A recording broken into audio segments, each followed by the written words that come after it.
Receipt বা প্রাপ্তি কাকে বলে? কোন একটা ট্রানজাকশন হয়েছে, তার বিনিময়ে আমার কাছে টাকা এলো, সেটাকেই বলবো রিসিপ্ট। আমি কারোর কাছ থেকে ইন্টারেস্ট পেলাম, এটা আমার এক ধরনের রিসিপ্ট। রিসিপ্ট দু রকমের হয়ে থাকে, মূলধন জাতীয় প্রাপ্তি বা ক্যাপিটাল রিসিপ্ট। যে সমস্ত প্রাপ্তি বারবার ঘটে না এবং একবার ঘটলে দীর্ঘদিন তার সুবিধা ভোগ করা যায়, তাদেরকে মূলধন জাতীয় রিসিপ্ট বা ক্যাপিটাল রিসিপ্ট বলে।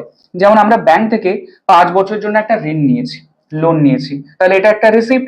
কিন্তু এটা কি বারবার ঘটবে 5 বছরের মধ্যে? না, একে বলা হয় ক্যাপিটাল রিসিপ্ট। মুনাফা জাতীয় প্রাপ্তি বা রেভিনিউ রিসিপ্ট, এটা বিজনেসে বারবার বারবার ঘটতে থাকে এবং যার ফল নর্মালি দীর্ঘস্থায়ী হয় না এবং যা ব্যবসায়িক প্রতিষ্ঠানের দৈনন্দিন ব্যয় মেটানোর জন্য ব্যবহৃত হয়ে থাকে। যেমন আমরা পণ্য বিক্রয় করেছি, তার বিনিময়ে অর্থ পেলাম, তাহলে এইগুলো বারবার বারবার প্রত্যেক মাসে ঘটতে থাকে, প্রত্যেক দিন ঘটতে থাকে এবং এই যে টাকাটা পাচ্ছি, এই টাকা দিয়েই তো বিজনেস চালানোর খরচা মেটাবো, তাই এদেরকে বলা হয় মুনাফা জাতীয় প্রাপ্তি বা রেভিনিউ রিসিপ্ট।